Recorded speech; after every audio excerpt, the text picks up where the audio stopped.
নমস্কার বন্ধুরা, রোনাস ওয়ার্ল্ডের আরেকটি ব্লগে আপনাদের স্বাগত।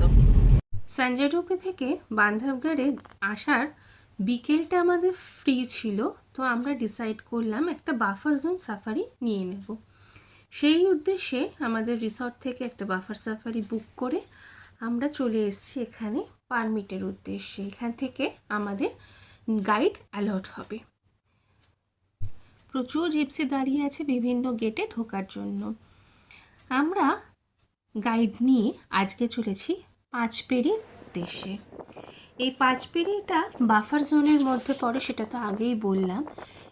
আর এই যে কাউন্টার যেখান থেকে পারমিশন নেওয়া হচ্ছে, সেখান থেকে এই যে গেটটা পাঁচপেরি জোনটা, সেটা অনেকটা রাস্তা, প্রায় 45 থেকে 50 মিনিট সময় লেগেছে যেতে। পুরো রাস্তাটা এরকম জঙ্গলের ভেতর দিয়ে আমরা যাচ্ছি। এক পাশে মাগধি, এক পাশে খটৌলি, দুটো জোনের বাফার অঞ্চলের ভেতর দিয়ে আমাদের পুরো রাস্তাটা যাচ্ছি।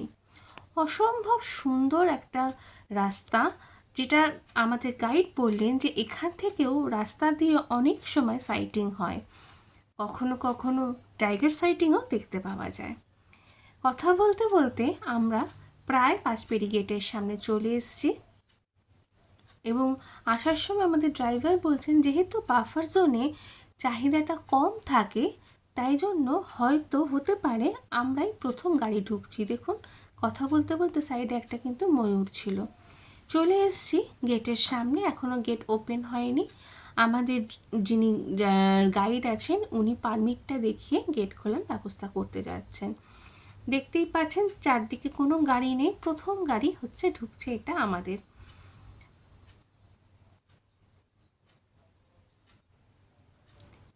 খুলে দিয়েছে গেট, ঢুকে পড়ছি আমরা পাঁচপেরি বাফার জোনের ভেতর দিয়ে। সামনেটা কিন্তু পুরোটাই ফাঁকা। তো প্রথম গাড়ি ঢোকার একটা সুবিধা থাকে যে জন্তু জানোয়াররা কিন্তু অতটা খেয়াল করে না প্রথম দিকে। প্রথম গাড়িটা ঢুকতে ঢুকতে তারপর আস্তে আস্তে তারা সতর্ক হতে থাকে। তাই আমাদের গাইড যিনি ছিলেন উনি বললেন এখানকার যে জঙ্গলটা কিন্তু অসম্ভব সুন্দর। আর যে বান্ধবগড়ের যে ফেমাস বাঘিনী তারা, সেও কিন্তু অনেক সময় এই বাফার জোনের ভেতরে যায়, মানে দেখা যায় তাকে।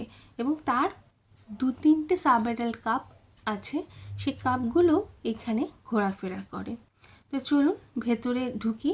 ঢোকার পর দেখি যে আদৌ আমরা আজকে কোনো ধরনের কোনো জন্তু জানোয়ার দেখতে পাচ্ছি কি না।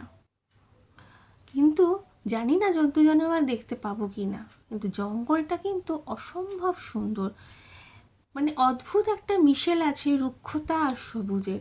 দেখুন, নিচের দিকটা রুক্ষ, ওপর দিকটা সুন্দর সবুজ। কথা বলতে বলতে কিন্তু আমাদের ভাগ্যে শিখেছিল।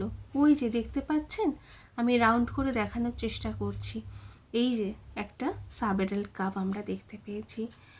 আমাদের সাথে আমাদের এক বন্ধু ছিলেন, তার ছবিটা আমরা দিয়ে দিলাম এখানে সাব অ্যাডাল্ট কাপে। কিন্তু মুশকিলটা হচ্ছে আমাদের পরপরই দুটো গাড়ি ঢুকেছিল এবং তারা এত জোরে এসে সামনে চলে গেল, এবং সামনেটাতে দেখতেই পাচ্ছেন কত দূরে কাছাকাছি চলে গেছে যে কাপটা কিন্তু আর বেরোলো না। অনেকক্ষণ আমরা ওয়েট করেছিলাম। কথা বলতে বলতে দেখুন, এখানে আমরা দাঁড়িয়েছিলাম, এখানে দুটো শেয়াল, ছোট্ট শেয়াল দেখলাম বেরিয়ে যাচ্ছে। সন্ধে প্রায় হয়েই আসছে, সন্ধ্যের মুখে এক ঝাঁক হরিণ দেখলাম। হরিণ দেখতে দেখতে আমরা এই অদ্ভুত রুক্ষ সুন্দর জঙ্গলের ভেতর থেকে বেরিয়ে যাচ্ছি। কালকে সকালে আমাদের আবার সাফারি আছে কোরজনের, সেই ব্লগ নিয়ে খুব তাড়াতাড়ি আবার ফিরবো আপনাদের কাছে। দুপাশে নিকষ কালো অন্ধকার, ওপরে সপ্তর্ষি মণ্ডল। একটা অদ্ভুত সুন্দর অভিজ্ঞতার সাক্ষী হয়ে আমরা ফিরে চলছি হোটেলের উদ্দেশ্যে। যদি এই ব্লগটা ভালো লেগে থাকে অবশ্যই লাইক, কমেন্ট, শেয়ার ও সাবস্ক্রাইব করবেন। দেখা হবে খুব শিগগিরই পরবর্তী ব্লগে। সবাই খুব ভালো থাকবেন, সুস্থ থাকবেন। নমস্কার।